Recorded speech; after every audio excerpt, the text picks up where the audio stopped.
Warahmatullahi wabarakatuh. Salam sejahtera untuk kita semua.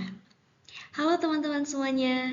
Perkenalkan, kami dari kelompok 1 akan mempresentasikan materi terkait dengan pendidikan inklusi, tepatnya terkait dengan tantangan, pemenuhan hak, dan perspektif psikologi pendidikan.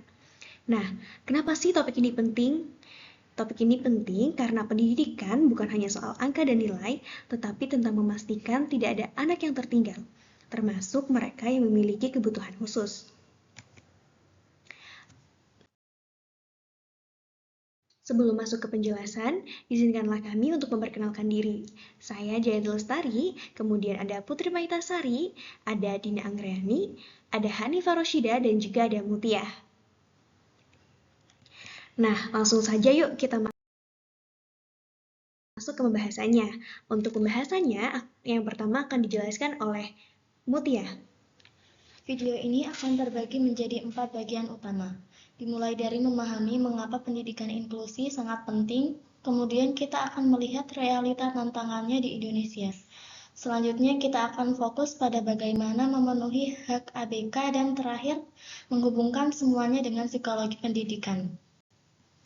Pertanyaan besarnya adalah, mengapa kita harus memperjuangkan pendidikan inklusi? Pertama, hak asasi. Setiap anak tanpa terkecuali dilahirkan dengan hak yang sama untuk memperoleh pendidikan yang berkualitas. Ini bukan tentang belas kasihan, ini tentang keadilan. Setiap anak memiliki potensi unik yang perlu diasah, dan lingkungan belajar yang inklusif memastikan tidak ada satupun anak yang tertinggal. Kedua, komitmen ini telah diperkuat oleh payung hukum.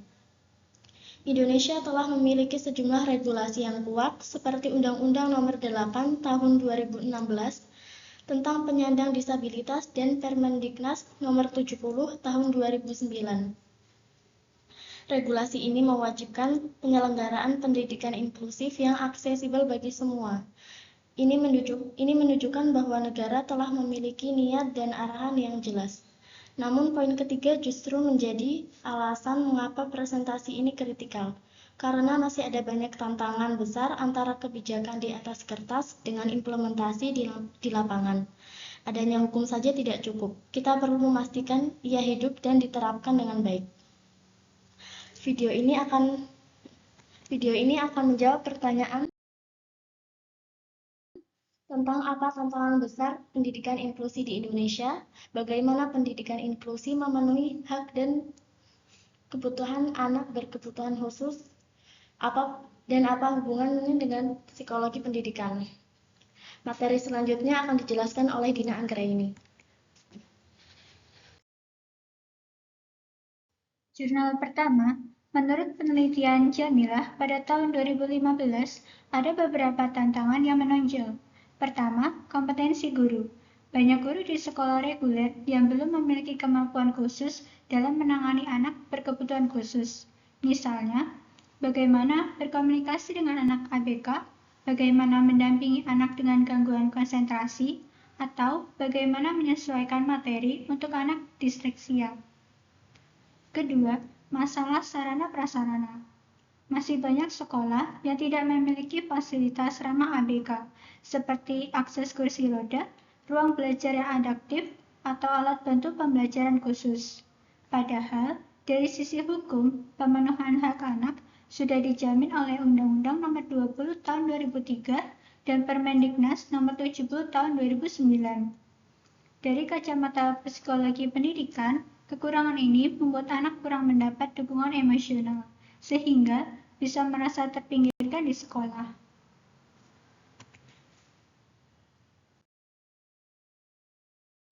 Jurnal kedua, Jurnal Yulia dan rekan-rekan juga mengungkapkan masalah yang lain, yaitu lemahnya pengawasan dalam pelaksanaan pendidikan inklusif. Banyak sekolah mengaku sudah inklusif, tapi pada kenyataannya belum benar-benar memberikan layanan yang sesuai. Hak anak berkebutuhan khusus untuk belajar bersama teman-teman sebayanya di sekolah reguler kadang hanya sebatas formalitas. Dari segi psikologi, masalah yang muncul adalah kebutuhan sosial anak berkebutuhan khusus seringkali tidak terpenuhi. Mereka kesulitan menjalin pertemanan, sering merasa sendirian, dan tidak jarang mengalami penolakan dari lingkungan sosialnya. Hal ini membuktikan bahwa inklusi bukan hanya soal anak bisa masuk sekolah reguler, namun juga bagaimana mereka diterima secara sosial.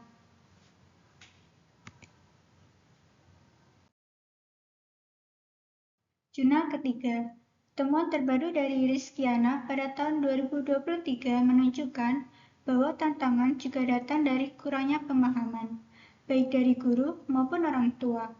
Masih banyak yang menganggap bahwa anak berkebutuhan khusus tidak bisa berkembang di sekolah reguler, sehingga mereka lebih memilih memisahkan anak-anak ini. Padahal, hak anak adalah belajar tanpa diskriminasi. Dalam perspektif psikologi pendidikan, guru dan orang tua memiliki peran yang sangat besar. Jika mereka kurang memahami pentingnya pendidikan inklusi, maka anak akan kehilangan dukungan penting dalam perkembangan psikologisnya, baik dari segi motivasi, kepercayaan diri, maupun kemandirian. Materi selanjutnya akan dibahas oleh teman saya, Jayanti. Nah, meski banyak tantangan, ada juga praktik baik. Misalnya di Surabaya dilakukan pelatihan guru agar mereka paham tentang strategi inklusi. Sekolah inklusif juga harus menyiapkan guru pendamping khusus. Dan jangan lupa peran orang tua. Menurut Rizkyana, orang tua yang aktif berkomunikasi dengan pihak sekolah sangat membantu anak beradaptasi di lingkungan inklusif. Selanjutnya, kita masuk ke hubungan antara pendidikan inklusi dan psikologi pendidikan yang kami rangkum dalam bentuk mind mapping. Ada beberapa hal penting yang perlu kita jelaskan di sini. Yang pertama terkait dengan teori Vygotsky. Vygotsky adalah tokoh yang menekankan peran interaksi sosial dalam proses belajar. Menurut dia, anak akan belajar lebih baik jika dibantu oleh orang lain yang lebih ahli, seperti guru atau teman sebaya. Inilah yang disebut dengan konsep zona perkembangan proksimal atau zone of proximal development. Artinya, anak bisa menyelesaikan tugas yang sulit jika ada bantuan dari orang lain. Nah, pendidikan inklusi mendukung hal ini, karena anak berkebutuhan khusus belajar bersama anak reguler dan guru yang mendampinginya. Ada juga scaffolding. Scaffolding adalah bantuan sementara yang diberikan guru agar anak bisa belajar secara mandiri. Misalnya ketika anak kesulitan membaca, guru memberikan petunjuk, contoh kata, dan latihan bersama. Nah, lama-kelamaan bantuan ini dikurangi sampai anak bisa membaca sendiri. Dalam inklusi, scaffolding sangat penting karena ABK sering membutuhkan dukungan tahap demi tahap. Yang kedua, terkait dengan perbedaan individu. Psikologi pendidikan mengajarkan bahwa setiap anak itu unik. Mereka punya kecepatan belajar yang berbeda, gaya belajar yang berbeda, bahkan kondisi emosional yang berbeda juga. Jadi, guru tidak bisa menerapkan satu metode untuk semua. Harus ada diferensiasi pembelajaran agar setiap anak merasa diperhatikan. Yang ketiga, terkait dengan motivasi dan rasa aman. Dalam pendidikan inklusi, rasa aman itu sangat penting. Kalau anak merasa diterima, mereka akan lebih termotivasi untuk belajar. Sebaliknya, kalau mereka merasa ditolak, motivasi akan hilang. Jadi, guru harus menciptakan lingkungan yang ramah. Teman-teman sekelas juga harus diajarkan untuk menghargai perbedaan. Di bagian ini berkaitan erat dengan teori yang disebut Self-Determination Theory atau biasa disingkat dengan SDT. Nah, teori ini menjelaskan bahwa motivasi yang kuat muncul ketika 3 kebutuhan dasar terpenuhi. Yang pertama, autonomi, ketika anak merasa punya kendali dalam belajar. Yang kedua, kompeten, ketika anak merasa mampu dan percaya diri. Dan yang ketiga, related, atau ketika anak merasa diterima dan punya hubungan baik dengan orang lain. Kalau 3 hal ini terpenuhi, motivasi belajar juga akan tinggi. Nah, lalu apa sih kaitannya dengan pendidikan inklusi? Dalam kelas inklusi, anak berkebutuhan khusus sering merasa minder. Kalau guru memberikan kesempatan anak memilih cara belajarnya, atau autonomi, memberi bantuan yang cukup agar mereka berhasil atau kompetens, dan menciptakan suasana ramah sehingga mereka punya teman atau related, maka motivasi mereka juga akan meningkat. Jadi, rasa aman bukan sekedar fisik, tetapi juga emosional. Anak yang merasa diterima dan percaya diri akan merasa lebih semangat. Yang keempat terkait dengan perkembangan sosial dan emosional. Pendidikan inklusi memberi kesempatan anak untuk belajar berinteraksi dengan teman sebaya. Ini penting untuk perkembangan sosial dan emosional mereka. Anak belajar kerjasama, empati, dan mengelola emosi. Jadi, inklusi tidak hanya membentuk anak cerdas secara akademis, tetapi juga matang secara emosional. Nah, itulah mengapa psikologi pendidikan dan pendidikan inklusi tidak bisa dipisahkan, karena keduanya saling mendukung agar anak-anak berkembang secara utuh. Jadi, kami berpendapat bahwa pendidikan inklusi wajib diterapkan di Indonesia. Kenapa? Karena setiap anak, apapun kondisinya, berhak merasakan pendidikan yang adil dan setara. Kami percaya, inklusi bukan hanya tentang akademik, tetapi juga tentang membentuk karakter yang toleran dan juga menghargai perbedaan. Kalau kita menolak inklusi, artinya kita juga menutup kesempatan anak-anak berkebutuhan khusus untuk berkembang bersama teman-temannya. Dan ini bertentangan dengan nilai kemanusiaan dan keadilan sosial. Kami juga berpendapat bahwa pendidikan inklusi akan membawa dampak positif bagi semua pihak. Anak reguler akan belajar menghargai perbedaan, guru akan belajar metode pengajaran yang lebih kreatif, dan ABK punya kesempatan untuk mengembangkan potensi mereka. Jadi, sekali lagi kami menegaskan bahwa pendidikan inklusi bukan pilihan, tetapi keharusan untuk menciptakan pendidikan yang benar-benar merata di Indonesia. Dan untuk materi selanjutnya terkait solusi akan dijelaskan oleh teman saya, Putri Meitasari. Solusi untuk pendidikan inklusif. Yang pertama ada latih guru dan tambah guru pendamping khusus. Pendidikan inklusif membutuhkan guru yang siap menghadapi keberagaman siswa, termasuk anak berkebutuhan khusus atau ABK. Guru perlu mendapatkan pelatihan khusus mengenai strategi pembelajaran yang ramah dan sesuai dengan kebutuhan setiap anak. Selain itu, penting menambah guru pendamping khusus atau GPK yang bisa membantu guru kelas dalam mendampingi ABK, sehingga pembelajaran lebih efektif dan siswa merasa lebih diperhatikan. Yang kedua, perbaiki sarana dan prasarana. Banyak sekolah masih memiliki keterbatasan fasilitas untuk mendukung pendidikan inklusif. Contoh, aksesibilitas ruang kelas, toilet ramah disabilitas, alat bantu belajar seperti huruf braille, alat bantu dengar, atau teknologi pendukung. Dengan sarana yang baik, anak-anak dapat belajar dengan nyaman tanpa merasa terhambat oleh kondisi fisik sekolah. Yang ketiga, kolaborasi antara sekolah, orang tua, dan masyarakat.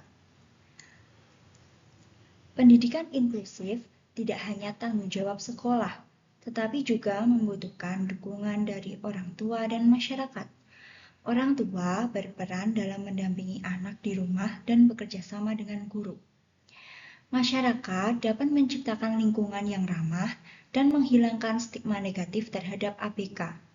Dengan kolaborasi, proses inklusi bisa berjalan lebih harmonis dan berkesinambungan. Kemudian, yang terakhir ada dukungan psikologi untuk siswa. Aspek psikologi sangat penting dalam pendidikan inklusi. Siswa, terutama ABK, sering menghadapi tantangan mental seperti rasa minder, cemas, atau kurang percaya diri. Peran psikologi pendidikan adalah membantu anak memahami dirinya, menerima perbedaan, dan membangun motivasi belajar. Dukungan psikologi juga bermanfaat bagi guru dan orang tua untuk mengatasi stres dalam proses mendidik.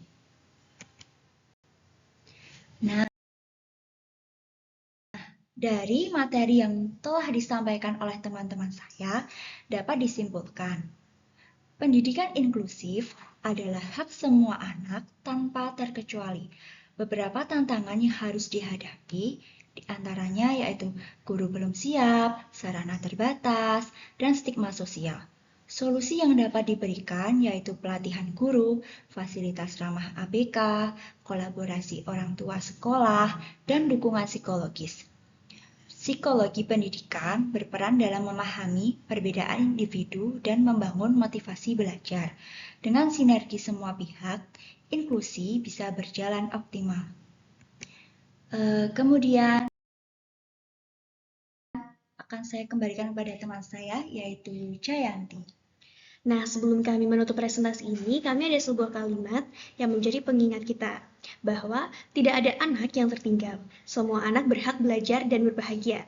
Kalimat ini mengingatkan kita bahwa pendidikan bukan hanya soal nilai, tapi juga soal kebahagiaan setiap anak.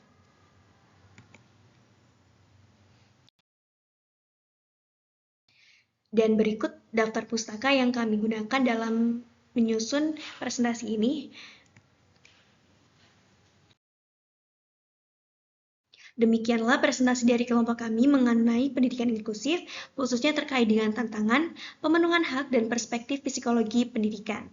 Kami sudah membahas mengapa pendidikan inklusif itu penting, apa saja tantangannya, bagaimana pemenuhan hak anak kebutuhan khusus, serta hubungannya dengan psikologi pendidikan. Kami juga menyampaikan contoh praktik baik dan solusi yang bisa dilakukan. Harapan kami, setelah ini kita semua semakin sadar bahwa pendidikan inklusi bukan hanya isu formalitas, tetapi kebutuhan nyata untuk menciptakan keadilan dalam pendidikan.